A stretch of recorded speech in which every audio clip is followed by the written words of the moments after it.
सनातन वैदिक विश्व हिंदू धर्म सत्य प्रात्यक्षिक पुनर्जीवन। मी काशी विश्वेश्वर सरस्वती महाराज कलकी दत्तात्रय मंदिर शिरूर गोंडदी पाचवाडी येथून दिनांक 8/8/1960 पासून प्रचार करीत आहे। आपण विश्वक्रांती नवे ज्ञान आपण ऐका, सर्वात सांगत जा। दररोज संध्याकाळी 8 ते 5 8:15 पर्यंत किंवा जास्त वेळ असते। अवश्य लाभ घेणे।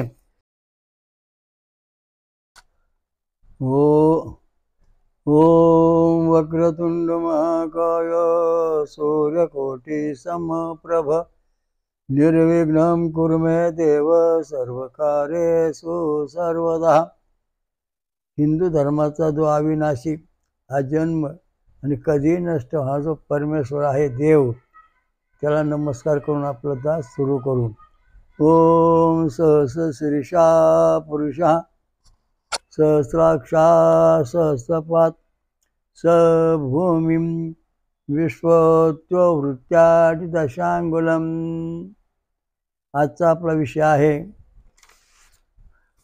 मंत्रसिद्धी आणि रिद्धी सिद्धी प्रसन्न। प्रत्येकाची गरज आहे, मंत्रसिद्ध झाला पाहिजे आणि रिद्धी सिद्धी प्रसन्न झाली पाहिजे। सगळे जीवनात आपले व्यवहार सरळ चालणार आणि त्याच्याकरता प्रत्येक झटपट करतो। मग ते काय कुठे सिद्धी खटपटले करताना निश्चित झटपट मिळाली पाहिजे अशी वस्तू आहे। आता आपण सांगणार आहे। आता आज एक रुचा म्हणून दाखवतो व्याजातली। ओम सशिल्पे बृहती महिम ओमानः पुरुषयति पुरुषनेति नक्तो शासन दर्शते। ओम सुशिल्पे बृहती मही पोमानां पुरुषनेति नक्तो शासन दर्शते। अत्यंत सुंदर महान व विशाल अत्यंत देखण्या निशा उषकाळी यांची प्रवाही सोम इच्छा करतो। सोमरस जो आहे ना, हा सकाळी सूर्योदय व्हायला पाहिजे त्या टायमाला तो कार्य करतो। रात्र उषकाळ यांच्या संध्याकाळी प्रभात काळी या यज्ञासाठी सोमरस तयार करण्यात येतो। आता हे रिद्धी सिद्धी प्रसन्न होण्याचं लक्षण आहे। सोमरस हा होमात कधी सोडायचा? सकाळी सूर्योदयाच्या वेळेला आणि सूर्योदयाच्या आस्था होईल त्यावेळेला या टायमाला सोमरस दुपारी 12 वाजता हा सोमरस होम यज्ञ सोडा म्हणजे होम हवन केला आपण तर आपल्या रिद्धी सिद्धी प्रसन्न होऊन मंत्रसिद्धी होते असं याचा अर्थ। आता पुढे पाहू काय। ओम नमो भगवते विद्याधिराजाय हयग्रीवाय शिरसे स्वाहा। हे राम प्रभू, असे कुंभोदरक नावाचे मुनी होते। ते म्हणजे राम प्रभू शिरसाला मत पगडी हजार। जर आपलं डोकं शाबूत असलं तर जगात आपण जय मिळू शकतो, पण ते तसं मिळवण्याकरता आपलं आता हे तीर्थक्षेत्राचं नाव सांगितलं पाहिजे। रामप्रभू म्हणले त्या कुंभोदरक नावाच्या मुनींना की असं क्षेत्र कुठं आहे की ते तुम्ही आता वर्णन केलंय आणि त्याच्यामुळं आपल्याला सुख शांती समाधान मिळेल। तेव्हा कुंभोदरक नावाचे ऋषी होते, ते धर्माचा थोडा शास्त्रांचा आधार धरून बोलायला लागले। जगातील पहिला ब्रह्मदेव स्वयंभू विराट ब्रह्मदेव सौभाग्य विद्याधर देवी येथे प्रथम आले। म्हणजे कुठं आले? पाषाण शिलेजवळ, म्हणजे अमृत मंथनासहित आले। आणि त्यानंतर वशिष्ठी आले। ब्रह्मदेवाने श्रीला प्रारंभ केला।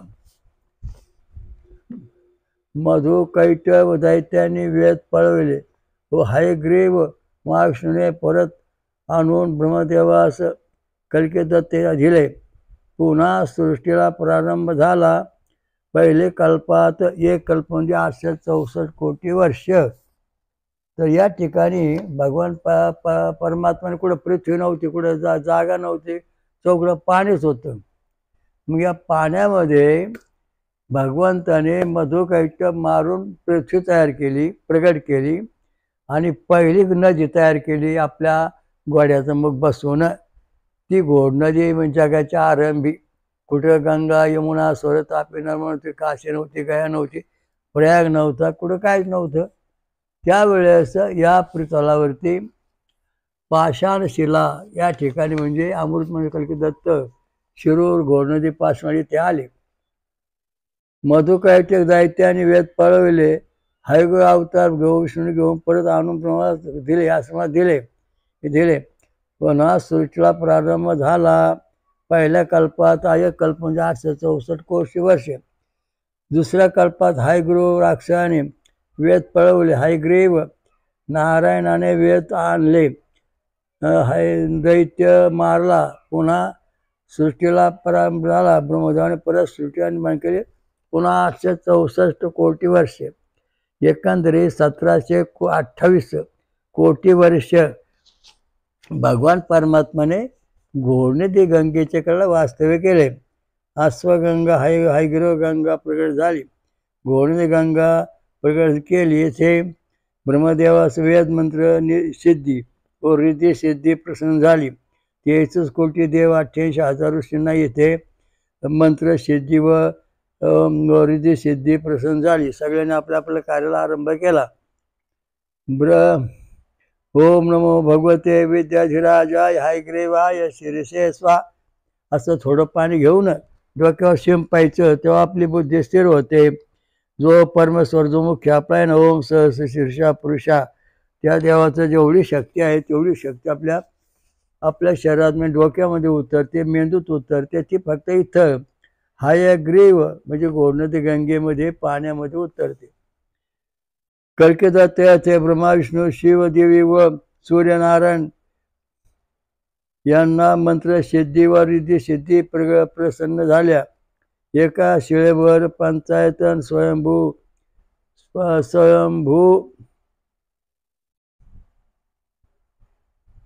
सगळे देव आहेत. 5 देव एका ठिकाणी म्हणजे गणपती आहे, शंकर भगवान आहे, देवी आहे, सूर्यनारायण विष्णू आहे आणि विष्णूचा 5 वर संस्कार करणारा शेषनारायण पण स्वयंभू इथंच आहे म्हणजे तारक. या शिळेवर उमटलेल्या आहेत. या ठिकाणी ह्या देवांनी तपश्चर्या केली या ठिकाणी, म्हणून त्यांनी रिद्धी सिद्धी प्रसन्न झाली. त्यांनी जगाचा कारभार चालवला. येथे आत्रीपासून उर झाला. उरपासून आर्वाग्नी नारायण प्रगटले. घोडनदीचे आता याने प्रगटले. ह्या आर्वाग्नी नारायण होता, याने घोडनदीच्या तीरावर तपश्चर्या करायला सुरुवात केली. घोडणीचं पाणी पिऊन तो तप करायचा 2 कल्प म्हणजे 1728 कोटी वर्ष. येथे कल्की दत्त मंदिरात येथे होम हवन केले. नंतर त्याने 1728 कोटी वर्ष तप केले आणि मग त्याला रिद्धी सिद्धी महान शक्ती प्राप्त झाली. मग त्याला तो हिरण्य नावाचा हिरण्याक्ष नावाचा राक्षस शरण आला. श्रीराम प्रभूने 100 आसमदी यज्ञ करायचे ठरवले. त्यावेळी घोडनदी गंगेत अश्वांना आंघोळ घातली व आसमदी यज्ञ पूर्ण केले. यांना इथं यज्ञाला मंत्र सिद्धी मिळाली. ओम नमो भगवते विद्याधिराजाय हयग्रीवाय शिरसे स्वाहा.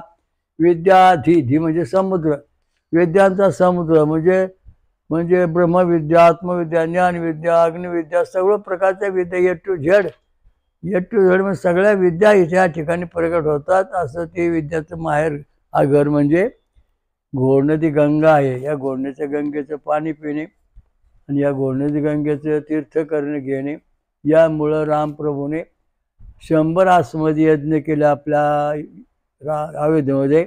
त्यावेळेस त्यांनी सगळे घोडे 100 घोडे म्हणजे प्रत्येक आसमद्यांचं घोडं सैन्य, आपण स्वतः, सीतादेवी सगळे या ठिकाणी आलेले आहेत. आंघोळ करायचे. उत्तरायण म्हणजे अन्नापूर, दक्षिणामध्ये तोरणानाथ आणि मध्यंतरी आले तर मग रामलिंग या ठिकाणी आंघोळ करून स्नान करून ते सिद्धीकरण करायचे आणि मग ते आपल्या शुभ कार्याला आरंभ करायचे. अशा दृष्टीने दर 6 महिने रामप्रभू इथं येत होते. मग त्यांनी आपले 100 यज्ञ करायचं ठरवलं. ते यज्ञ त्यांनी केले. त्यामुळं आसमदी यज्ञ सोडायचा, प्रत्येक राज्यात जायचं आणि ते जिंकायचं. फार सांगा वेळ नाही. येथे श्रीकृष्णाने पांडवांना अष्टोत्तर सहस्र रामलिंगो भद्रविधी शिकवला. त्यांना मंत्रसिद्धी अष्टसिद्धी प्रसन्न झाली. पांडवांना त्यांचे राज्य त्यांना मिळाले. म्हणजे ज्या वेळेस पांडव युधिष्ठिर आणि कृष्णाची भेट झाली धर्मराजाची, त्यावेळेस कृष्णाने सांगितलं का तुम्ही श्रीराम जय राम जय राम म्हणा आणि हा मंत्र जपा, मग तुमचं राज्य तुम्हाला मिळेल. आणि त्याचं अष्टोत्तर शत सहस्र रामलिंगोक्त भद्र या ठिकाणी जाऊन हा विधी करावा लागेल. हे ठिकाण शिरूर घोड नदी या नदीच्याकडेला आहे आणि त्या ठिकाणी आपण जाऊन विधी करू. त्याप्रमाणे रामप्रभू श्रीकृष्णाने तो विधी करायला त्यांना सांगितलं. मग ते रामलिंगाच्या मंदिरात आले. पाची पांडव त्यांनी जो मंत्र केला होता त्याचं 1/10 हवन केलं आणि ते 1/10 हवन केल्यानंतर त्यांनी त्याच्यातून 1/10 हवन भोजन लोकांना दिलं. आश्विन शुद्ध पौर्णिमेला हा विधी इथं झालेला आहे त्यांचा आणि त्यामुळं त्यांना या ठिकाणी जय मिळालेला आहे. म्हणजे पांडवांना युद्ध कुरुक्षेत्रावर जय मिळाला. कृष्णाला पण या ठिकाणी म्हणजे शंकर भगवंताचा पूर्ण आशीर्वाद मिळालेला आहे. अशेषने मंत्रसिद्धी या घोडणीच्या तीराच्या पाण्याच्याकडे मंत्रसिद्धी तयार झाल्यामुळं पाचही पांडवांना राज्य मिळवता आलं. हे कशात लिहिलं आहे? आनंद रामायणामध्ये. महारामायण, राम रावण रामायण, शंकर पार्वती आनंद रामायण अशा गोष्ट आहे. पार्वती गुप्त झाली अयोध्येत. परत राग आल्यानंतर त्यांनी धनुष्य सोडवून पृथ्वी ती पार्वती शंकर मग सीता परत दिली आणि पार्वतीने तिला कृपा केली आणि सीता परत आल्यानंतर रामाबरोबर राहू लागले अयोध्येमध्ये. राम काही एकटे राहिले नाही, त्याने 1000 वर्ष राज्य केलेलं आहे. ही मंत्रसिद्धी त्यांना या ठिकाणी प्राप्त झाली. म्हणजे सीता परत आली. ते लवकुशांच्या लग्नात होती, त्यांच्या नातवाच्या लग्नात होती, भरत शत्रुघ्नाच्या मुलांच्या लग्नात होती. सर्व ठिकाणी आनंद रामानं वाचावून तुम्हाला ही मंत्रसिद्धी त्यांना या भगवान रामप्रभूला या ठिकाणी प्राप्त झाली. कुठं? घोड नदी गंगेत शिरूर क्षेत्र येथे रामलिंगाजवळ. लक्षात ठेवा, ही महत्त्वाचा मुद्दा आहे. जगात हयग्रीव घोडती गंगा ही घोडती गंगा प्रगट झाली. तिचं तीर्थ पिणे जप तप करणे यामुळे मंत्रसिद्धी व श्रुतिसिद्धी प्रसन्न होते. आता याचा विधी असा आहे, समजा तुम्ही 10,000 जप केले, गुरुमंत्राचे 10,000 जप केल्यानंतर त्याचे 1/10 हवन म्हणजे 1000 हवन करायचं आणि त्याचे 1/10 म्हणजे 1000चे 100 लोकांना जेवण द्यायचं विद्वान पंडित यांना, म्हणजे मंत्रसिद्धी झाली. अशा क्षणी या शिरूर क्षेत्राची माहिती, घोडनदी गंगेची माहिती आहे.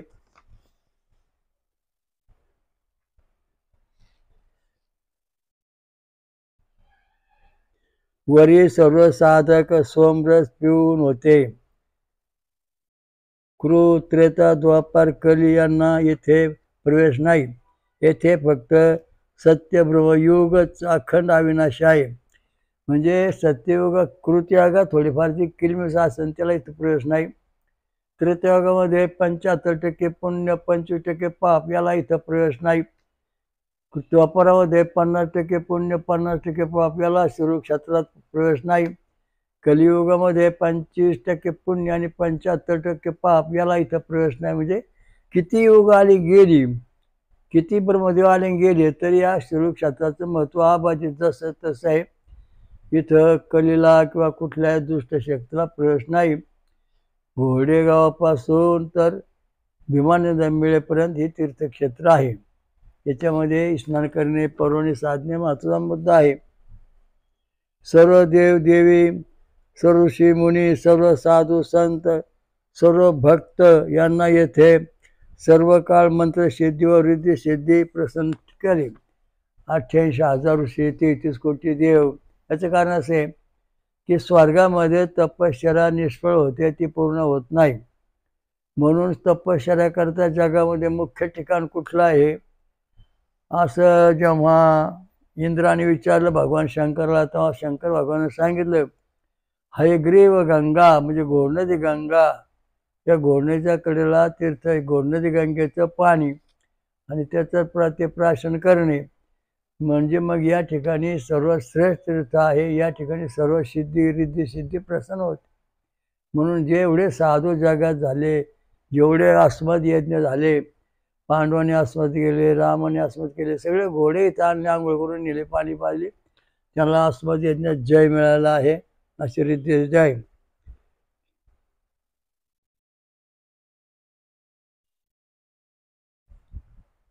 हिमालय इत्यादी तीर्थक्षेत्र मंत्र जिथे जी सिद्धी आहे त्या सर्व सिद्धी या ठिकाणी मंत्राने प्राप्त होतात.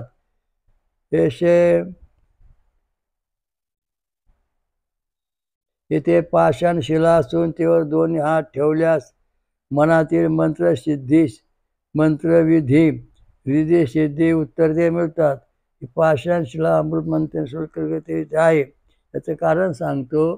त्याचे हात ठुले की तुमचे हात पुढे सरकले की तुम्हाला मंत्रसिद्धी झालेली आहे आणि तुम्हाला रिद्धी सिद्धी प्रसन्न झालेली आहे. त्यामुळं तुमचं जीवन सुखी होईल असं या ठिकाणी त्याचा प्रत्यक्ष पुरावा आहे. दजी ऋषींनी अनंत वर्ष घोरनेदी हयग्रीव गंगेत स्नान करून पाणी पिऊन तपश्चर्या केली. श्रीरामलिंगाजवळ देवळेश्वर येथे त्यांचा आश्रम आहे. त्यांनी जगात प्रथमच अश्विनी कुमारांना घोड नदी रामलिंगापुढं ब्रह्मविद्या शिकवली. दैज ऋषींचे प्रत्येक अस्थेचे उत्तम शस्त्र तयार करून इंद्राने वत्रासुराला तळवनाथाचा पूर्वज मारले.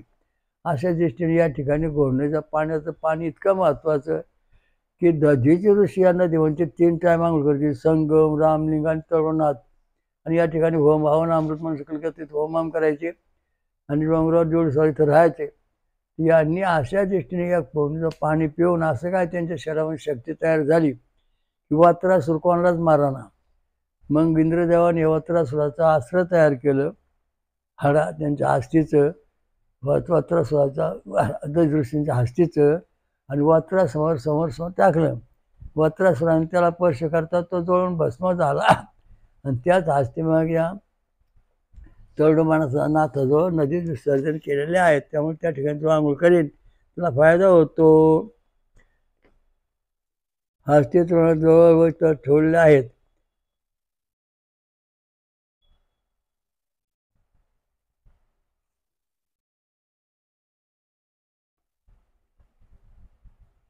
आता या ठिकाणी ही जी विद्या आहे ही कोणकोणत्या विद्येची प्रगत झाली जगामध्ये. प्रथम ब्रह्मविद्या प्रगत झाली, आसविद्या, गंधर्वविद्या, धनुर्विद्या, हे सगळ्या विद्या प्रगट झाल्या. बोटी बांधणे, विमान तयार करणे, हे सगळं सुरू घोरनदीच्या तीरावर झालं. शरणावती नावाचं गवत होतं त्याच्यापासून काही नावं बनवण्यात आल्या, तरफ बनवण्यात आली. सगळी विद्या या ठिकाणी झाली. भारतीय सगळी संस्कृत जगातली जी आहे ती घोरनदीच्याकडे उदयाला आली, बाकीच्या कुठल्या नदीकडे उदयाला आलेली नाही. मला लक्षात महत्त्वाचा मुद्दा आहे. येथे अश्विनी कुमाराने कृत्रिम नेत्र करून एकाच बसवले डोळे. या शिवक्षेत्रामध्ये अश्विनी कुमाराने कृत्रिम डोळे केले, आंधळ्याला बसवले, त्या दृष्टी आली. जगात प्रथम हा प्रयोग इथं शिवक्षेत्रात झाला. एका वांज स्त्रीला ट्यूब बेबी तयार करून संतती झाली. हे हा शोध करून लावला आहे शिवक्षेत्रामध्ये.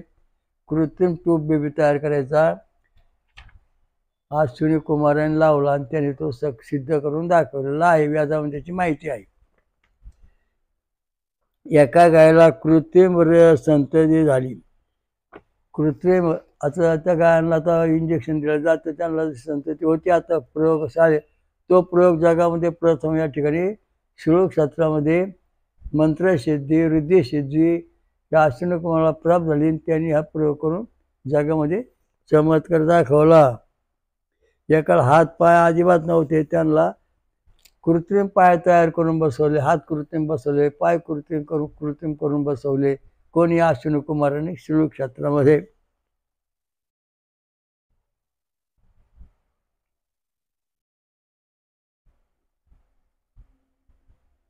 इंद्र आणि अश्विनीकुमारांनी धरणे नद्या प्रवाहित करून जमीन सुपीक केली, तलाव बांधले, किल्ले बांधले. आकाशगमन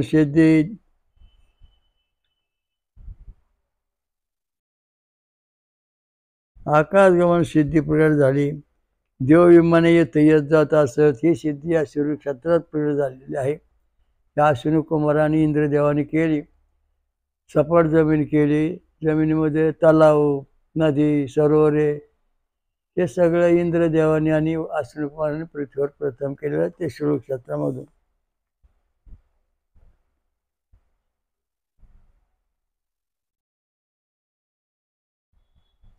जहाजे इत्यादी, विमानं इत्यादी जगाचे सर्व सुधारणा इथून झालेल्या आहेत. ब्रह्मदेवाने मानव स्त्री प्रथम इथून प्रगट केली. मानव स्त्री इथूनच प्रगट झाला व तो जगामध्ये सिद्ध झालेला आहे.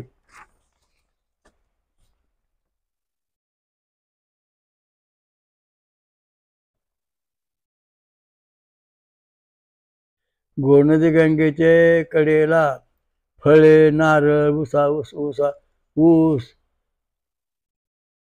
इत्यादी होते. त्यामुळे या नदीच्या पाण्यामध्ये सोमरस, अमृत तयार झालेले आहे. हे पाणी प्याल्याने अमृत सोमरस मिळतो.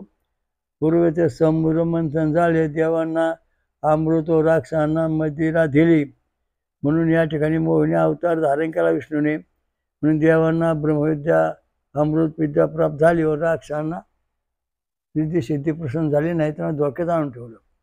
या ठिकाणी समुद्र मंथन झालं तेव्हा देवाला अमृत दिलं मोहिनी राधेने. आणि मोहिना अमृत दिल्यानंतर मग देवांना सिद्धी प्राप्त झाली, रिद्धी सिद्धी प्राप्त झाली, मंत्रसिद्धी प्राप्त झाली. आणि मग देवाला या ठिकाणी झालं. 88,000 ऋषींनी इथं तप येऊन तपश्चर्या केली, त्यांना ही सिद्धी प्राप्त झाली. ज्या वेळेला देव मरत होते, जगात नव्हते, त्यावेळेला या ठिकाणी यज्ञ नारायण पृथ्वीवर आले आणि 864 कोटी वर्ष त्यांनी घोरण्याच्या कडेला अमृत कल्की दत्त या ठिकाणी यज्ञ सुरू केला. जेवढे देव मरत होते तेवढे देव पुन्हा जिवंत केले. आणि ते जिवंत केल्यानंतर त्यांनी या ठिकाणी मोठी सिद्धी मिळवली आणि सगळ्या देवांना जय दिले. त्यानंतर या देवांना या ठिकाणी विजय मिळालेला आहे. देवाचा विजय स्तंभ आपण इथे लिहिलेला आहे. म्हणजे बळीराजा, रावण, कुंभकर्ण, मक्वामासूर, म्हणजे क्रोधासूर, लोभासूर इत्यादी आसुरांनी या ठिकाणी देवांच्यावर हल्ला केला. तेव्हा महागणपती, शंकर भगवान, देवी, महापंचर देवी, नंतर देवी झाल्यानंतर मग तुमचं सूर्यनारायण आणि मग महाविष्णू हे जे देव आहेत, पंचायतीन देव आहेत. आणि शेषनारायणांना छाया करणारा ह्या पंचदेवांना या क्षेत्रामध्ये गोडणीचं पाणी पिऊन तपश्चर्या करून सिद्धी प्राप्त झाली, मंत्र सिद्धी प्राप्त झाली. आणि ती सिद्धी प्राप्त झाल्यानंतर मग देवांना या ठिकाणी विजय मिळाला आहे. राक्षसांना पळून लावलेला आहे, त्यांचा नाश केलेला आहे. अशा दृष्टीने मंत्रसिद्धी, रिद्धी सिद्धी एक क्षेत्रामध्ये पहिल्यापासूनच तयार आहे, सिद्ध आहे. फक्त तुम्हाला येऊन उत्तरायणामध्ये 22 डिसेंबर आंघोळ करणे, दक्षिणामध्ये 20-21 जूनला आंघोळ करणे, नंतर रामलिंगापुढे तीर्थाला पूजा अर्चा करणे, हे केलं तर तुम्हाला काही करावं लागत नाही. फक्त क्षेत्रात येणे, आंघोळ करणे, गोडणीचं पाणी पिणे. जास्त तपश्चर्या करायचं असेल तर अमृत कल्की दत्त येथे 10 दिवस फळं खाऊन दूध पिऊन राहणे, ग्रंथ वाचणे, पारायण करणे, मंत्र जपणे. मग 100% सिद्धी तुम्हाला प्राप्त होते. तुमची आलेली सगळी कामं पूर्ण होतात. कारण या ठिकाणी अतिऋषी अनुसूया मातेने पंचाग्नी साधन अनंत वर्ष केलेलं आहे. आपला मुलगा व्हावा, पुत्र व्हावा या दृष्टीने अतिऋषीने या ठिकाणी तपश्चर्या केलेली आहे. 10,000 वर्ष एका पायावर उभं राहून अतिऋषीने वर हात करून तपश्चर्या केली, तेव्हा चंद्र प्रगट झाला. त्याचप्रमाणे त्यांना उरू, गुरुचा आर्वाग्नी नारायण ही अशी परंपरा निर्माण झाली. आणि मग या ठिकाणी त्यांनी पंचाग्नी साधन केल्यानंतर पुढं तिने देव बाळ झाली. अशा दृष्टीने ही कथा या ठिकाणी ही मंत्रसिद्धी अतृषणानुसार सुद्धा शिरूर क्षेत्रातच मिळाले, कारण त्यांच्या आता मूर्तीचं स्वयंभू निर्माण झालेले आहेत. त्या दृष्टीने हे सगळं कार्य चालतंय. ज्यांना मंत्रसिद्धी मिळवायची असेल त्यांनी शिरूरमध्ये अमृत मंत्र कल्कीदत्त महाराज हे ठेवून राहणे, 10 दिवस उपवास करणे, फळं खाणे, दूध पिणे, नंतर होम हवन करणे, दैवी संपत्तीचे मंत्र म्हणणे. आणि किती मंत्र म्हणणार तुम्ही? आता तुम्ही समजा 10,000 मंत्र म्हटलात, मग 10,000 मंत्राची आपल्याला सिद्धी करायची, मग त्याला एकदा 10 आणि भागायचं म्हणजे 1,000 आले. मग 1,000 होम हवन करायचं. 1,000 वेळा होम हवन झालं की मग त्याचे 1 दशांश म्हणजे 100. बुद्धिमान म्हणजे माळकरी, साधू, संत असे 100 लोकांना जेवण द्यायचं. म्हणजे तुम्हाला जो मंत्र पाहिजे तो इतका सिद्ध होतो की तुमच्या हजारो पिढ्यासुद्धा त्याचं काम करून राहतो किंवा काम करायला लागतो. तुमच्या सगळ्या अडचणी बऱ्या होतात. अशा दृष्टीने सोमरस पिऊ नये करावं. सोमरस म्हणजे फळांचा रस प्यायचा आणि उपवास करायचा. कारण का? रामप्रभूने सुद्धा सांगितलं सगळ्या समाजाला. काय सांगितलं? एकादशी करताना फळं खाऊन एकादशी करा. म्हणजे सांगायचा मुद्दा असा आहे की सोमरसाची गोष्टी आहेत त्या गोष्टी धरून एक सिद्धी प्रसन्न होती. आणि ती प्रसन्न होण्याकरता तुम्हाला शिरूर क्षेत्रामध्ये येणे, जाणे, राहणे सांगितले. तर रामप्रभूला कुंभोदर नावाचं ऋषीने सांगितले जगामध्ये एवढे एकच तीर्थक्षेत्र आहे. काय सांगितलं? ओम नमो भगवते विद्याधिराजाय हयग्रीवाय शिरसे स्वाहा. आपलं शिर सलामत ठेवायचंय. तर आपलं शिर जर पवित्र ठेवायचं किंवा अजिंक्य करायचं असेल, सर्व जगामध्ये 1 नंबर ठेवायचा असेल, आपल्या 1 नंबर तत्वज्ञान सांगायचं असेल तर ह्या गोष्टी कराव्या लागतात. याचप्रमाणे या तीर्थक्षेत्रामध्ये व्यास ऋषींनी तपश्चर्या केली, गोडण्याचे पाणी प्याले आणि त्यांनी 4 वेळ 6 शास्त्र 18 पुराण गोडण्याचे पाणी पिऊन लिहिले आहेत. तसेच 88 ऋषी जे आहेत, 88,000 त्यांनी उपनिषद ग्रंथ, आरण्यके, ब्राह्मण आरण्यके असे ग्रंथ खूप लिहिले. तर ते ग्रंथसुद्धा घोडण्याचे पाणी पिल्यानंतर प्राप्त झालेले. तसं होत नाही. कारण का? तो घोडा हा बुद्धिमान आहे, तो काय उभा राहतो. म्हणून असं हयग्रीव अवतार भगवान विष्णूने इथे घेतलेला असल्यामुळे तो नारळी पौर्णिमेला दुपारी त्यांनी हा अवतार शिरूर क्षेत्रात घेतलेला आहे. तर त्याचं कारण आहे की भगवान महाविष्णूचे 24 अवतार झाले किंवा अजून काय असतील. तर 24मध्ये 10 प्रमुख आपण म्हणतो, पण त्यातले जो मुख्य अवतार आहे विशेष म्हणजे की ज्याच्यामुळं सगळं जग जगलं. ऋग्वेद, अथर्ववेद यांची सिद्धी प्राप्त झाली. ब्रह्मदेवाने सगळं जग तयार इथून केलं. मानव आणि स्त्री इथूनच निर्माण केली आणि सर्व भारत जगाची संस्कृती शिरूर गोडण्याच्या तीरावर प्रगट झाली. याचं वर्णन ऋग्वेद, यजुर्वेद, अथर्ववेदामध्ये सापडतं. आणि रामप्रभूला कुंभोदर नाव ऋषीने जे सांगितलं, ओम नमो भगवते विद्याधिराजाय, विद्यांचा राजा समुद्र जर कोणी असत तो एकच देव आहे जगामध्ये, हयग्रीवाय शिरसे स्वा. हयग्रीव हा देव आहे, हा विष्णूचा खरा अवतार आहे. आणि तो आता घोडण्याच्या नावाने इथं वाहतोय. हय म्हणजे ओढा, नाही घोड नदी. ऊर आणि शिरूर झालं आणि घोड नदी गंगा झाली, घोडणं गाव झाले. ही दोन्ही नाव विष्णू तत्वातली आहेत. तर घोडण्याच्या गंगेच्या तीरावर बसून जर तुम्ही समजा घोडण्याचं पाणी पित असताना आणि तुम्हाला काहीच येत नसेल तरी तुम्ही बुद्धिवान बनणार. माझ्याकडे असे काही लोक होते पूर्वी, त्यांना काय सुचत नव्हतं. ती वेळसर असायची, काहीच बनत नव्हतं. त्यांना बुद्धी नाही, वा असं नाही तसं नाही असं म्हणतं. पण त्यांना मी सांगितलं, बाई घोडण्याच्या गंगेचं महत्त्व असं आहे, तुम्ही रोज घोडण्याच्या गंगेचं पाणी प्या किंवा घरी आणून ठेवा, पूजा करा, प्या.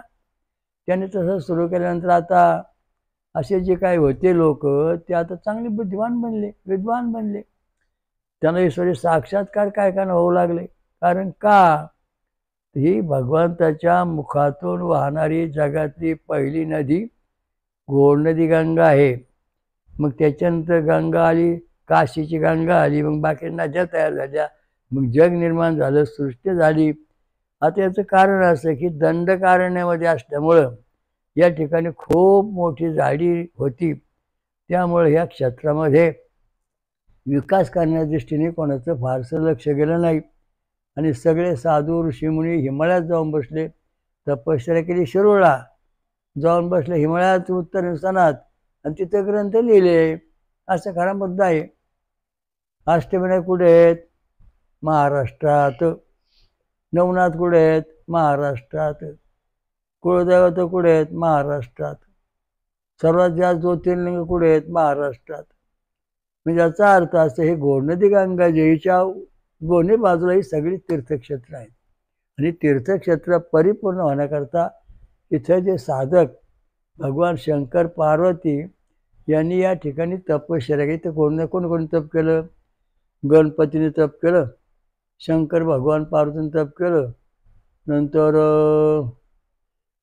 देवीने तप केलं, सगळ्या देवीने तप केलं, पंचमहापण सरस्वती मातेने तप केलं, नंतर सूर्यनारायणाने तप केलं, नंतर इथं महाविष्णूने तप केलं, आणि या ठिकाणी मग शेषनारायण सगळ्यांनी छाया दिली. अशा दृष्टीने ही तपश्चर्या करण्याकरता स्वर्गातले देव पृथ्वीवर येऊन 33 कोटी देव स्वर्गात येते, सगळे पृथ्वी इंद्राचे सगळे देव येऊन शिरूर क्षेत्रात म्हणजे घोडनदी गंगेच्या कडेला तप करतात. म्हणून त्यांना दैवी शक्ती असून त्यांना आपला स्वर्ग टेकावता आलेला आहे. ज्याप्रमाणे पांडवांना घोडनदीचं तीर्थ पूजा करून राज्य मिळालं,